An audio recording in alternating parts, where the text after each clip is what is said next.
Olá, estudantes do nono ano, como vocês estão? Tudo bem? Eu sou a professora Elida Paixão e hoje é a nossa 26ª aula de língua portuguesa. Lembram que nós estamos estudando o conto O Alienista, de Machado de Assis. Vocês têm ele lá no bloco com as questões interpretativas e logo após tem algumas questões de uso linguístico a partir desse conto, certo? Então vamos ver aqui mais um trecho do conto. Vejam aqui a imagem. Então a imagem diz o seguinte, é mais um trecho, né, que tem lá do primeiro capítulo, A Casa Verde, que diz assim: mas a ciência tem o inefável dom de curar todas as mágoas. O nosso médico mergulhou inteiramente no estudo e na prática da medicina. Foi então que um dos recantos desta lhe chamou especialmente a atenção, o recanto psíquico, o exame de patologia cerebral. Não havia na colônia e ainda no reino uma só autoridade em semelhante matéria mal explorada ou quase inexplorada. O próximo. Simão Bacamachte compreendeu que a ciência lusitana e, particularmente, a brasileira, podia cobrir-se de louros imarcessíveis, expressão usada por ele mesmo, mas, em um arrobo de intimidade doméstica, exteriormente era modesto, segundo convém aos sabedores. Então, esse texto continua lá no bloco de estudo de vocês. Como eu disse na aula anterior, é um texto um pouco longo, né? Porque é o primeiro capítulo lá do livro, para vocês lerem, né? E responder as atividades de perguntas de leituras, né? Interpretativas. Nesse trecho que nós lemos, vejam só, vejam que tem algumas palavras em vermelho, em destaque. Vejam aí que nós lemos o mas, o e, né? 2 vezes, o ou.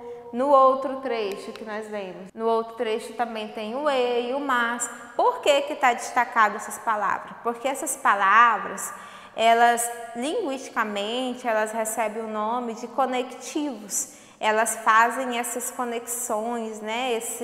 Essa ligação das orações dentro do texto.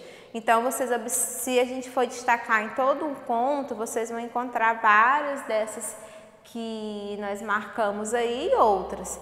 Então, a próxima imagem vocês vão entender melhor a partir do conceito o que são realmente essas palavras em destaque, certo?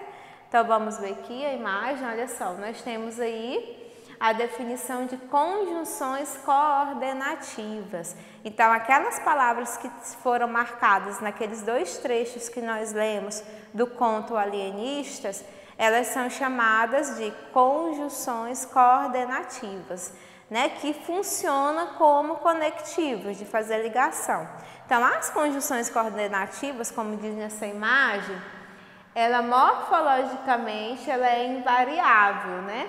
Sintaticamente, ela relaciona orações, termos de igual valor sintático.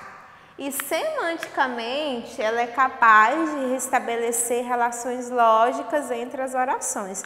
Então, tem essa função do uso linguístico dela, né? Na morfologia, na sintaxe e na semântica. Então, semanticamente, para a gente entender melhor o texto, a gente tem que entender o uso de determinadas conjunções, certo? E é isso que nós vamos tentar fazer nessa aula.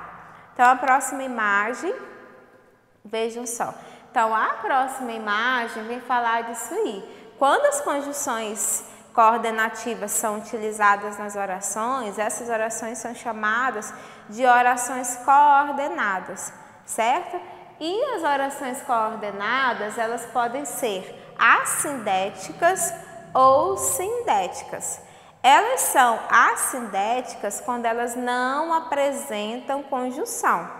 Então, lá naquele trechinho que nós vemos lá, aquelas palavrinhas em destaques, o mais, o e, o ou, são conjunções, né? Então, elas não são orações assindéticas, elas são outros tipos de orações, porque ali utilizou-se as conjunções, certo? Quando a gente não utiliza, ela é assindética. Se eu falar assim, Fui à praia, vírgula, nadei, vírgula, joguei, diverti. Então aí eu tenho uma oração assindética, porque eu usei só vírgulas, né, para separar aí os verbos. Toda vez que nós utilizamos o verbo é uma oração, isso que a gente aprendeu em aulas anteriores, não foi isso? E quando eu utilizei lá o mas, o eu, o ou, naquelas orações que nós vimos no trecho do conto machadiano, nós temos ali orações coordenadas sindéticas, tá? Esse grupo aqui, que é o que nós vamos estudar hoje. As sindéticas, quando utiliza-se conjunções, elas são divididas em 5 tipos, né? Aditivas, alternativas, adversativas, explicativas e conclusivas. Então, essa é a classificação dessas orações coordenadas sindéticas, certo? Mas vamos ver qual a função de cada uma. Como nós vimos lá naquele primeiro quadro inicial, a conjunção coordenativa, semanticamente, ela vai estabelecer uma relação lógica, né, dentro dessa oração, dentro desse período composto por orações, né? E aí nós temos as funções que essas conjunções representam. Primeiro, ela vai ser chamada de uma conjunção aditiva quando ela expressar uma ideia de soma, de acréscimo. A conjunção permite que a primeira oração seja acrescida de uma informação, né? Então, essa aí é a ideia da aditiva, certo? A conjunção adversativa, ela estabelece uma oposição ou um contraste entre a ideia presente na primeira oração e a ideia que consta na segunda oração, ok? A outra, que é a conjunção alternativa, ela denota uma alternância de ideias, né? Então, manifesta-se na exclusão de um pensamento em prol da acessão de outro. Então, ou isso ou aquilo, né? Sempre você vai ver essa lógica aí. As conclusivas, como o próprio nome diz, ela vai estabelecer uma relação de consequência, né, de conclusão, em relação ao que consta na oração anterior. Além disso, ela vai introduzir um sentido de fechamento de uma ideia. Então, ela vai dar uma conclusão, né, vai fechar a ideia de algo.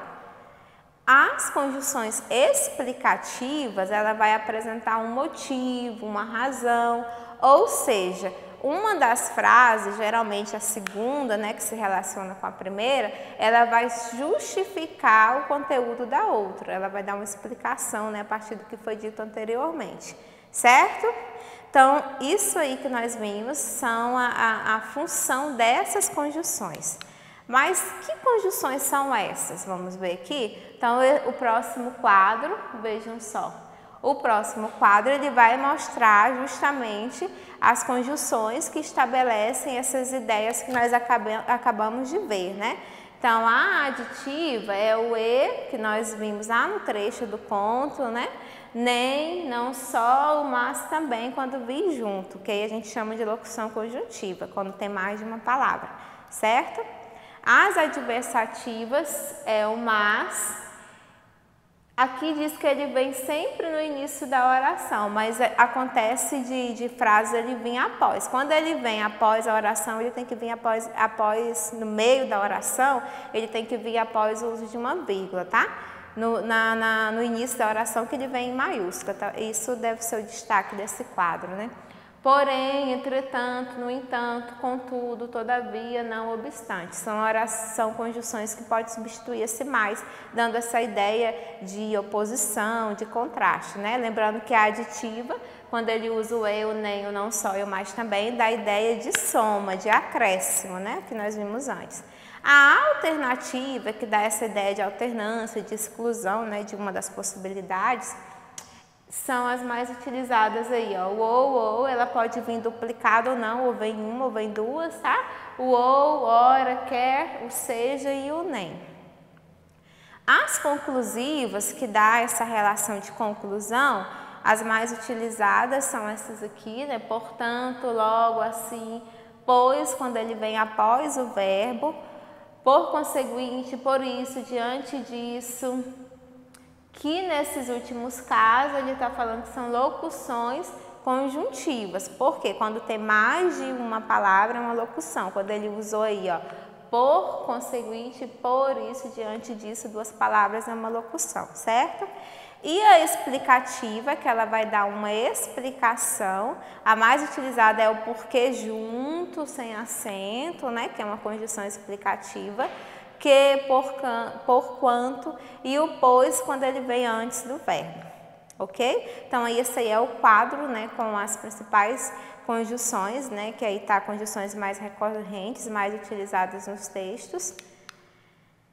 E aí nós temos uma outra conceituação, vejam só, que é sobre o período composto, que eu até falei um pouquinho antes, mas quando a gente estuda as orações coordenadas, sindéticas, essa tipologia, né, a classificação delas, nós estamos falando do período composto por coordenação. Por que ele é um período composto? Porque ele é constituído de orações coordenadas, não só de uma, de duas ou mais orações coordenadas, né? Então, chama-se oração coordenada aquela oração que não funciona como termo de outro e nem tem outra que funcione como termo dela. Ou seja, as orações coordenadas, sintaticamente, elas são orações independentes entre si. O que isso quer dizer? Nesse exemplo que nós temos aqui, nesse exemplo, eu poderia falar uma das orações do sentido, semanticamente, o sentido seria coeso. Se eu falasse só assim, eu lhe trouxe o livro, aí ponto, né? Mas você não leu, ponto também, você ia entender. São orações que não precisam, sintaticamente, uma não depende da outra. As orações coordenadas, elas têm essa relação de independência sintática, né? Mas, quando nós aprendemos a usar os conectivos, as conjunções coordenativas, justamente é para fazer uma ligação, né, entre essas orações. Então, eu vou tornar num período só, lembrando que o período que vocês aprendem lá no 8º ano, né, ele inicia da letra maiúscula e vai até o ponto final. Então, aqui eu tenho um período composto por duas orações coordenadas. Porque a primeira diz assim, né, eu lhe trouxe o livro, vírgula, mas você não leu. Então, a segunda oração, quando ele utilizou esse mas, é justamente para dar uma ideia contrária do que foi dito na primeira, porque na primeira ele está falando o quê? Que ofereceu o livro, né? Trouxe um livro para alguém ler, só que aí ele dá uma afirmação que é contrária ao que ele esperava, certo? Por isso que essa oração ela é chamada de período composto por coordenação, porque eu tenho duas orações coordenadas aí, ok? Então, lá no bloco de estudo de vocês, tem algumas questões para vocês responderem, observando essas conjunções coordenativas, observando esse período composto por coordenação, observando a função que essa conjunção tem dentro da oração, né? Vejamos aqui a imagem. Vejam só aí, ó. A questão que tem lá, ó. Aí tá assim, o trecho do conto, né? Em As Crônicas da Vila de Itaguaí, dizem que em tempos remotos vivera ali um certo médico, o doutor Simão Bacamarte, filho da nobreza da terra e o maior dos médicos do Brasil, de Portugal e das Espanhas. No trecho em destaque, o trecho que está em destaque lá, é esse aqui, ó, filho da nobreza da terra e o maior dos médicos do Brasil, tá? Seria esse daí. E aí ele pergunta, ele fala o seguinte, nesse trecho de destaque há uma conjunção coordenativa. Qual é essa conjunção coordenativa? O e, né? Identifica e justifica a sua função nessa oração. Então, como nós vimos lá, o e, ele é uma conjunção sindética aditiva, porque ele vai acrescentar uma informação a mais, né? Então, ele vai falar o quê? E o maior médico do Brasil. Ele dá essa informação a mais sobre o doutor Simão Bacamarte, certo? A outra questão que tem lá é outro trecho também, né, do conto, em que ele destaca essa frase aqui, ó. Regendo a universidade ou em Lisboa, expedindo os negócios da monarquia. Então, esse trecho também diz que tem uma conjunção coordenativa. Qual é? Identifique-a. É o ou, né? e explique o sentido no contexto do conto, que esse ou ele é uma conjunção sindética alternativa, porque ele vai dar essa outra possibilidade, né? Expedindo os regendo a universidade ou em Lisboa, né? Ou lá em Coimbra, como ele diz lanche, né? Ou em Lisboa, e expedindo os negócios da monarquia. Então aí vocês vão explicar de acordo com o contexto do trecho, certo? Ok, pessoal? Então finalizamos por aqui. Bons estudos e façam as atividades que está lá no bloco de vocês, ok? Tchau, até breve.